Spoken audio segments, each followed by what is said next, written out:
Soft staff nurse ఉద్యోగాలంటూ వసూళ్లు. Staff nurse ఉద్యోగాలంటూ వసూళ్లు.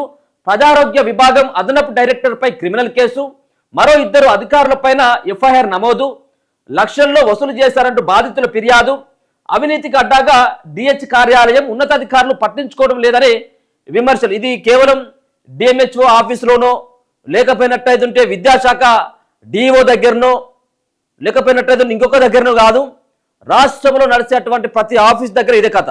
ఇక ఈ అంగన్వాడీ పోస్టులు ఉన్నాయి. అంగన్వాడీ పోస్టులు ఏదో పడుతున్నాయి, కొన్ని జిల్లాల్లో ఓపెన్ అయినాయి. వాడు సైటే ఓపెన్ కాలేదు, వాడు ఖాతా ఓపెన్ చేసుకున్నాడు. ఎవడు అక్కడ ఉన్నటువంటి లోకల్లో ఉన్నటువంటి లీడరు, ఆడున్నటువంటి మంత్రి పేరు చెప్పో, ఎమ్మెల్యే పేరు చెప్పో, నీకే ఉద్యోగాలు ఇప్పిస్తామని ఒక్కొక్క టీచర్ పోస్టుకు 3 లక్షలు, ఆయా పోస్టులు అయితే 1.5 లక్షలు ఇట్లా వసూలు చేసి వాడు ఒక దుకాణం ఏర్పాటు చేసిండు.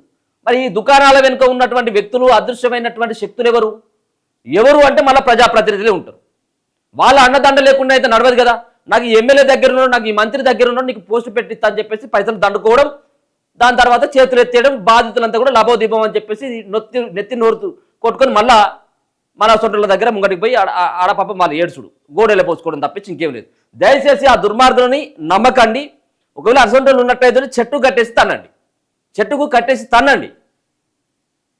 ఎవరికైనా ఆశే కదా స్టాఫ్ నర్సు, లేకపోతే చిన్న చిన్న పోస్టులు. ఎందుకంటే ఏదో గవర్నమెంట్ జాబ్ అంటే ఎవరికైనా కొంత అది ఉంటుంది కదా. రాష్ట్రంలోని ప్రభుత్వ ఆసుపత్రుల్లో స్టాఫ్ నర్స్ ఉద్యోగాలు ఇప్పిస్తామని లక్షల్లో వసూలు చేసి మోసం చేశారు. ప్రజారోగ్య సంచాలకులు అంటే బిహెచ్ కార్యాలయంలోని ఒక అదనపు డైరెక్టర్ స్థాయి అధికారి, మరో 2 కలిసి కొందరి నుంచి లక్షల్లో వసూలుకు పాల్పడ్డారు. ఉద్యోగాలు రాకపోవడంతో బాధితులు కోర్టును ఆశ్రయించారు.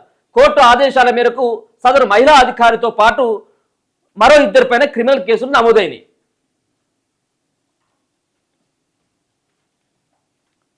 పోలీసులు ఎఫ్ఐఆర్ కాపీని director of public health doctor Ravindra Nayak, వైద్యారోగ్య శాఖ కార్యదర్శి క్రిస్టినా జడ్జ్ చోంగ్దుకాకు పంపించడంతో ఈ అంశం వెలుగులోకి వచ్చింది. ఇది ఎక్కడో కాదు, కొన్నేళ్లుగా డిహెచ్ కార్యాలయం అవినీతి అడ్డగా మారిందని, ఏ ఫైలు కదలన్నా, ఏ ప్రమోషన్ ఇవ్వాలన్నా డబ్బులు ఇవ్వనిదే పని కాదన్న ఆరోపణలు వినిపిస్తున్నాయి. ఇంత జరుగుతున్న రాష్ట్ర వైద్యారోగ్య శాఖ ఉన్నతాధికారులు పట్టించుకోవడం లేదని విమర్శలు వస్తున్నాయి. ఇప్పటికే ఈ విభాగంలో కీలక అధికారులకు ఛార్జ్ మెమోలు జారీ అయినా ఎలాంటి చర్యలు తీసుకోలేదని అంటున్నారు. ఎందుకు తీసుకుంటారు?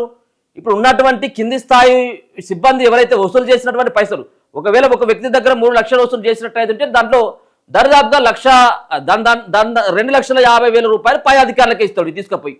వాడికి మిగిలేదు 50,000, కానీ ఎక్కువ మొత్తంలో కొట్టేసేది పై అధికారులే. ఇక వీళ్ళందరూ అండదండలతో ఎవరి వాట వాళ్ళకి పోతుందండి. దీంట్లో ఎవరి ప్రమేయం లేదు, ఎవరి హస్తం లేదని చెప్పేసి మనం అనుకోవడానికి వీల్లేదు. అందరు హస్తంతో నడిచేటువంటి ఒక పెద్ద దంద ఇదంతా కూడా.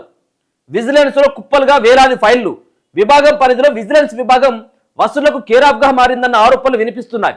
సర్వీస్ రెగ్యులరైజేషన్, పదోన్నతులు, ఇంక్రిమెంట్లు, ఛార్జ్ మెమోలు, ఇలా ప్రతి దానికి విజిలెన్స్ విభాగం నుంచి క్లియరెన్స్ ఉండాలన్న నిబంధనను ఆ విభాగ అధికారి ఆయుధంగా మార్చుకున్నారని డిహెచ్ విభాగం సిబ్బంది అంటున్నారు. సదరు అధికారిని కలిసిన వారి ఫైళ్లు మాత్రమే ముందుకు కదులుతున్నాయని పేర్కొన్నారు. ఇవన్నీ కావాలి కదా.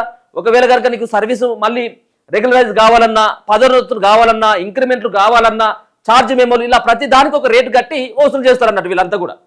ఇటువంటి వాళ్ళు, ఇటువంటి చీడ పురుగులు వైద్య శాఖలు అన్ని శాఖలలో ఉన్నారు. ఇట్లా ఈ దరిద్రానికి ఏ అవసరమైన లక్షల్లో వసూళ్లు. డిహెచ్ పరిధిలో వైద్యులు, స్టాఫ్ నర్సులు, పారామెడికల్ సిబ్బంది సహా మొత్తం సుమారు 18,000 మంది ఉద్యోగులు ఉంటారు. ఎవరైనా ఉద్యోగి కొన్ని రోజుల పాటు అనాధికారికంగా విధులకు గైర్హాజరు అయితే, అంటే ఆబ్సెంట్ అయితే, వారికి పోస్టింగ్ డిహెచ్ ఆఫీసే ఇవ్వాల్సి ఉంటుంది. అలా పోస్టింగ్ ఇచ్చేందుకు జిల్లాను, పట్టణాన్ని బట్టి 3 లక్షల నుంచి 5 లక్షల వరకు వసూలు చేస్తున్నారన్న ఆరోపణలు ఉన్నాయి. విధులు సరిగ్గా నిర్వహించని ఉద్యోగులను ప్రధాన కార్యాలయానికి సరెండర్ చేస్తుంటారు. వారికి తిరిగి పోస్టింగ్ ఇచ్చేందుకు లక్షల్లో వసూలు చేస్తున్నారని అంటున్నారు. అంతేకాదు ఈ తరహా కేసుల్లో ఛార్జ్ మెమోలు జారీ చేస్తుంటారు. వాటికి విజిలెన్స్ విభాగం క్లియరెన్స్ ఇవ్వాలి. దీంతో అక్కడ సొమ్ము ముట్టజెప్పాల్సి వస్తుందని ఉద్యోగులు ఆవేదన వ్యక్తం చేస్తున్నారు. చివరికి ఉద్యోగులకు ఏటా మంజూరయ్యే ఇంక్రిమెంట్లు, ఫైళ్లను కూడా తొక్కిపెడుతూ వసూళ్లకు పాల్పడుతున్నారన్న ఆరోపణలు ఉన్నాయి. ఇక కాంగ్రెస్ ప్రభుత్వం వచ్చాక డిప్యుటేషన్లన్నీ రద్దు చేసింది. అవసరమైతే తప్ప కొత్తగా డిప్యుటేషన్లు ఇవ్వడం లేదు. కానీ డిహెచ్ కార్యాలయం మాత్రం వైద్యులు, స్టాఫ్ నర్సుల నుంచి వసూళ్లకు పాల్పడుతూ 3 నెలల డిప్యుటేషన్ ఇస్తుందని సిబ్బంది పేర్కొంటున్నారు. సో నర్సుల యొక్క రెగ్యులరైజేషన్ ఫైళ్లను పెండింగ్ లో కూడా పెడతా ఉన్నారట. రెగ్యులర్ నియామకాలు పెండింగ్. రాష్ట్ర ప్రజారోగ్య సంచాలకుల పోస్టులో పూర్తి స్థాయి నియామకం జరగలేదు. ఇన్ఛార్జ్ అధికారి నేతృత్వంలోని పాలన కొనసాగుతుంది. ఈ క్రమంలో వారం క్రితం రెగ్యులర్ డిహెచ్ నియామకంపై ఫైలు సీఎం కార్యాలయానికి పంపినట్టు సమాచారం. దానితో తెలంగాణ వైద్య విధాన పరిషత్ కమిషనర్ నియామక ఫైలు కూడా పోస్టు ఫైల్ సైతం కూడా సీఎం ఆఫీసులో పెండింగ్ ఉన్నట్లు వైద్యానికి ఇప్పుడు వీళ్ళేమున్నదండి, వీళ్ళు ఏమున్నది, మంత్రులే ఖాతాలు ఓపెన్ చేసిండ్రు. మంత్రుల యొక్క భార్యలు, మంత్రుల యొక్క కొడుకులు, మంత్రులకు సంబంధించినటువంటి భామార్దులు, మంత్రులకు సంబంధించినటువంటి తమ్ముళ్ళు, అన్నలు కూడా ఒక్కొక్కరు ఒక్కొక్క దుకాణం ఓపెన్ చేసుకొని ఖాళీ సంచులతో పోతాను, వచ్చేటప్పుడు బత్త నింపుకొని పైసలు నింపుకొని వస్తూ ఉన్నటువంటి పరిస్థితి కనబడతా ఉన్నది రాష్ట్రంలో. వాళ్ళే లేంగా ఇప్పుడు వాళ్ళకన్నా మేమైనా తక్కువ తిన్నామా అన్నటువంటి తీరుగా తయారైపోయింది రాష్ట్రం అంతా కూడా. దొరికిందంతా కూడా దోచిందంతా కూడా మంచిగా దాచుకో అన్నటువంటి తీరుగా ఇలా రాష్ట్రంలో పరిస్థితి కనబడతా ఉన్నది. అప్పుడు కేసీఆర్ దోచుకున్నాడు, ఇప్పుడు మొత్తం అంతా కూడా దోచుకుంటా ఉన్నది. ఇప్పుడు ఉన్నటువంటి గవర్నమెంట్లో ఉన్నటువంటి ప్రతి ఒక్కరు కూడా ఇదే దోచుకోవడమే, ఈ దుకాణాన్ని ఓపెన్ చేసుకొని పెట్టుకోవడం జరిగింది. మళ్ళీ వాళ్ళకు కూడా భయం ఉన్నదేమో, మళ్ళీ ఉత్తమ రాహు అన్నటువంటి ఆ డైలామాలో ఉన్నారు. ఇక మళ్ళీ వచ్చేదా సచ్చేదా, మళ్ళీ ఇంకో 20 ఏళ్ళ తర్వాత కదా ముచ్చట అన్నటువంటి తిరిగినే కనబడతా ఉన్నది ఇక్కడ ఉన్నటువంటి రాష్ట్రంలో ఉన్నటువంటి పరిస్థితి.